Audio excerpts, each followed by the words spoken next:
जय सिया राम। मैं आचार्य आशीष शास्त्री। आज हम बात करेंगे कि दीपावली के उपलक्ष्य में आपको घर पर माँ लक्ष्मी का पूजन किस प्रकार से करना चाहिए। सामान्य रूप से सभी दीपावली का पूजन करते हैं और सभी अपने तरीके से बहुत अच्छा करने का प्रयास करते हैं। फिर भी कुछ शास्त्र विधि के अनुसार कुछ बातें हैं जो आपको सामान्य रूप से ध्यान में रखने योग्य हैं।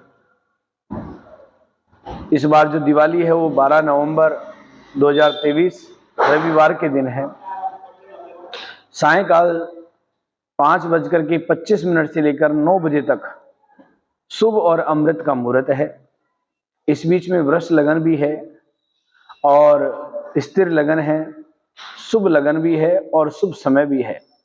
सामान्य रूप से घर पर इसी काल के अंदर, प्रदोष काल के अंदर सायंकाल ही पूजन किया जाता है और ये पूजन सर्वश्रेष्ठ होता है। आप सायंकाल पूजन करने से पूर्व स्नान आदि से निवृत्त हो जाएं। स्नान आदि से निवृत्त होने के पश्चात में पूजन की थाली को बड़े प्रेम से सजा लीजिए। उस पूजन की थाली में रोली, मोली, धूप, जनेऊ, सुपारी, लौंग, इलायची, चावल, फूलमाला, फल, मिष्टान, फल आदि सभी प्रकार की जो सामग्री आपके पास में उपलब्ध है उनको आप पूजन करने से पहले ही सजा लीजिए। विशेष रूप से एक बड़ा देसी घी का दीपक और एक बड़ा दीपक तेल का ये अवश्य जलाना चाहिए। एक चौकी पर लाल कपड़ा बिछाएं। लाल कपड़े के ऊपर गणेश जी, लक्ष्मी जी, भगवान लक्ष्मी नारायण को विराजमान कीजिए। मध्य के अंदर चावल से आप उस लाल कपड़े पर स्वस्तिक सातिया का चिन्ह बना लें और 2 डंडे स्वस्तिक के इधर शुभ लाभ और रिद्धि सिद्धि के भी अंकित कर लीजिए। ये आप सामान्य रूप से अगर थाली में पूजन करना चाहते हैं तो थाली में स्वस्तिक बना लें, लेकिन चौकी पर कपड़ा बिछा करके उनको आसन बिठाकर करेंगे तो बड़ा सर्वश्रेष्ठ होगा। और भगवान के दाहिने और नीचे चावल रखिए। उस चावल से अष्टदल कमल, 8 प्रकार का जो है कमल का आकार बना लीजिए। उस पर एक लोटा रखिए, लोटे में जल, उसमें एक सुपारी, एक का सिक्का डाल लीजिए।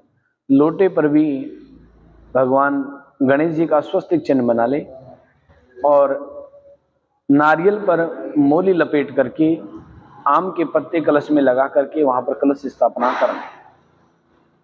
भगवान गणेश जी, लक्ष्मी जी के राइट साइड में दाहिने और देसी घी का दीपक और बाएं तरफ सामान्य रूप से तेल का दीपक जलाना चाहिए। तेल का दीपक और घी का दीपक इतना बड़ा हो कि सारी रात आपका वो दीपक चलता रहे। सर्वप्रथम गंगा जल से मिला हुआ जल एक लोटे में रखकर पे और सबके ऊपर छिड़के और आचमन करें।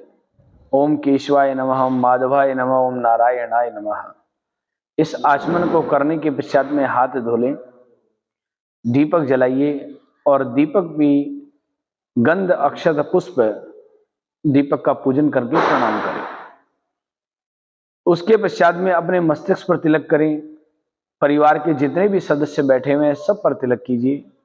ये तिलक अलग से कटोरी में ले लीजिए, अपने ले लीजिए और भगवान के लिए तिलक अलग हो।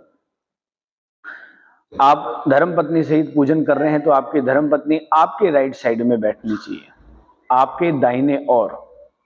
उसी प्रकार से गणेश जी और लक्ष्मी जी को आप विराजमान कर रहे हैं तो गणेश जी के राइट साइड में माँ गौरी का स्थान होता है, उसी के रूप में माँ लक्ष्मी जी का स्थान होता है। तो गणेश जी के महाराज के राइट में दाहिने और माँ लक्ष्मी जी को विराजमान कीजिए और हाथ में अक्षत पुष्प लेकर के, अगर आपको मंत्र नहीं आते हैं तो आप गणेश जी महाराज से प्रार्थना करके और उनको गणेश जी महाराज के चरणों में श्री गणेशाय नमः, ओम महालक्ष्मी नमः, श्रीमन महागणाधिपति नमः, इस प्रकार उच्चारण करके आप गणेश जी के चरणों के अंदर वो छोड़ दीजिए और मन ही मन प्रार्थना कीजिए कि प्रभु आप यहाँ पर विराजमान हो और हमारे इस पूजन को स्वीकार करें। सर्वप्रथम उनको आप स्नान कराइए, 4 बार जल छोड़िए। उसके पश्चात में मोली का वस्त्र पहनाइए, मस्तिष्क पर तिलक कीजिए और मस्तिष्क पे तिलक करने के पश्चात में चावल लगाइए। चावल लगा करके फूल माला पहनाएं। फूल माला पहना करके आपकी जो पूजन की थाली के अंदर हल्दी की गांठ, इत्र, कमलगट्टा, ये आप बड़े प्रेम से गणेश जी महाराज के चरणों में चढ़ा दीजिए। धूप दीप दिखा करके जो भी आप मिष्ठान लाए हैं उस मिष्ठान का भोग लगाएं। भोग लगाने के पश्चात में आचमन करवाएं और फिर फल चढ़ाएं। फल चढ़ाकर लौंग, इलायची, सुपारी या पान के पत्ते में सब मिला करके वो भगवान को चढ़ा करके कुछ दक्षिणा चढ़ाइए और हाथ जोड़ करके प्रार्थना कीजिए। अगर आपको प्रार्थना का मंत्र आता है तो बहुत अच्छी बात है, नहीं आता है तो गणेश जी महाराज से आंखें बंद करके प्रार्थना करें कि रिद्धि सिद्धि के स्वामी, शुभ लाभ के देवता, आप हमारे यहाँ पर इसी प्रकार का निवास करें। ऐसा कहकर के आप उन्हें प्रणाम करें और प्रणाम करके पुष्प उनके चरणों में छोड़ दें। सबसे पहले गणेश जी महाराज का पूजन करना चाहिए, गणपति जी महाराज और गौरी का। फिर उसके पश्चात में जो आपने कलश स्थापना किया है उस कलश का पूजन इसी प्रकार से करें। इसे षोडशोपचार पूजन पद्धति कहते हैं। इसमें भगवान को स्नान करवाना, चंदन तिलक लगाना, वस्त्र पहनाना, यज्ञोपवीत पहनाना, धूप दीप नैवेद्य पत्र पुष्प फल ये सारे चढ़ा करके, दक्षिणा चढ़ा करके प्रणाम करना चाहिए। इसके पश्चात में फिर लक्ष्मी नारायण भगवान, माँ लक्ष्मी जी के साथ में भगवान विष्णु का पूजन करने का प्रावधान है। सब लोग जो है गणेश जी और लक्ष्मी जी का पूजन एक साथ कर देते हैं, लेकिन गणपति जी महाराज और गौरी का पूजन एक साथ किया जाता है। और फिर कलश के साथ में जितने भी आपके मंदिर में स्थापित देवता हैं, ठाकुर जी महाराज हैं, भगवान भोलेनाथ जी विराजमान हैं, आपके इष्ट देवता है भगवान श्री रामचंद्र जी महाराज विराजमान है, उन सब का पूजन करना के विधान है। और पूजन करने के पश्चात में माँ लक्ष्मी का पूजन करें। माँ लक्ष्मी का भी इसी प्रकार में हाथ में चावल लेकर के माँ लक्ष्मी जी का मंत्र पढ़ें और उनसे प्रार्थना करते हुए वापस इसी प्रकार से उनका स्नान आदि से कार्य करके पत्र पुष्प फल चढ़ा करके और प्रणाम करके, विशेष रूप से अगर कमल का फूल अगर आपके पास में है तो कमल का फूल चढ़ाइए। 11 कमल गत्ते माँ लक्ष्मी जी के मंत्रों का ओम महालक्ष्मी नमः सामान्य रूप से इसी का उच्चारण करते हुए माँ लक्ष्मी जी के चरणों में चढ़ाइए। हल्दी की गांठ, धनिया साबुत, ये सब आप माँ लक्ष्मी जी के चरणों में चढ़ा करके, कई परिवारों में जैसे जैसे कुल परंपरा के अनुसार पूजन होता आया है उसी प्रकार से उसे फॉलो करें। जैसे आपके परिवार में पूर्व पीढ़ी से चली आ रही है परंपरा, उसको खंडित नहीं करें। जैसे आपके माता पिता ने बताया है, जैसे जैसे पूर्वज करते हुए आए हैं, कई परिवारों में परंपरा के अनुसार दीपक लगा करके और आंच करके माँ लक्ष्मी जी का आह्वान किया जाता है। माँ लक्ष्मी को बुलाते हैं उसमें और अंगारे में बुला करके फिर माँ लक्ष्मी को भोग दिया जाता है। वो भी सर्वश्रेष्ठ परंपरा है। उसके अनुसार भी माँ लक्ष्मी को भोग लगाएं और भोग लगाने के पश्चात में माँ को प्रणाम करें, प्रार्थना करें कि माँ लक्ष्मी सदैव हमारे परिवार पर कृपा बनाए रखें, आपका सदैव वास हो। इस प्रकार से प्रार्थना करके फिर आरती करनी चाहिए।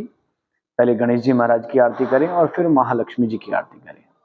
इतना कार्य करने के पश्चात में आरती करने के बाद जो लोटा है जल का वो आरती पे घुमा करके भगवान पर जल छिड़के और स्वयं सभी पूरे परिवार पर जल छिड़के पुष्पांजलि के मंत्र चढ़ा करके फिर माँ को साष्टांग दंडवत प्रणाम करें।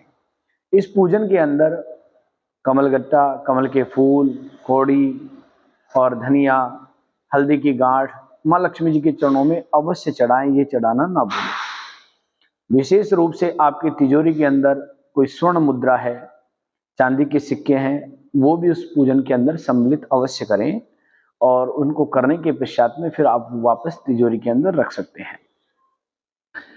ये सारा पूजन करने के पश्चात में अगले दिन फिर माँ का प्रणाम करने के बाद एक लाल कपड़े के अंदर, छोटा सा लाल कपड़ा, उसकी एक पोटली बनाएं जिसमें हल्दी की गांठ हो, कमल गट्टे हों, कमल के बीज हों और थोड़े से चावल, 1 का सिक्का और धनिया साबुत, ये सारी चीज़ें थोड़ी थोड़ी मिला करके और माँ के चरणों से लेकर के आप उसे बांध करके अपने जहाँ पर आप पैसे रखते हैं, गुल्लक रखते हैं, उस स्थान पर आप रख लीजिए। निश्चित रूप से वो स्थान में कभी भी आपका खाली नहीं रहेगा, हमेशा बरकत होगी और माँ लक्ष्मी का सदैव वास रहेगा। माँ को प्रणाम करके परिवार के जितने भी बुजुर्ग व्यक्ति हैं, जो बड़े हैं आपसे, उन्हें प्रणाम किए, उनका आशीर्वाद लीजिए और फिर उसके पश्चात में फूलझड़ियाँ, पटाखे आदि बड़े प्रेम से साथ में जलाने चाहिए। इस प्रकार से दीपावली का पर्व आपके लिए मंगल कारक सिद्ध होगा। इस विधि के साथ अगर आप पूजन करते हैं, बड़ा सर्वश्रेष्ठ है। पूजन करते समय आपका मुख पूर्व दिशा की ओर हो, भगवान का मुख पश्चिम दिशा में हो। आपके मकान के अंदर आप खड़े हो जाएं और वहां से नॉर्थ ईस्ट डायरेक्शन, ईशान कोण के अंदर जो कमरा हो या आपने जो मंदिर बना रखा है उस स्थान पर वहां पर पाटा लगा करके पूजा करें। ऐसा करने से निश्चित रूप से माँ लक्ष्मी सदैव आपके घर पर वास करती है और कृपा बनाए रखती है। जय सिया राम। बहुत बहुत धन्यवाद। आप सभी को संपूर्ण परिवार सहित दीपावली की बहुत बहुत हार्दिक शुभकामनाएं।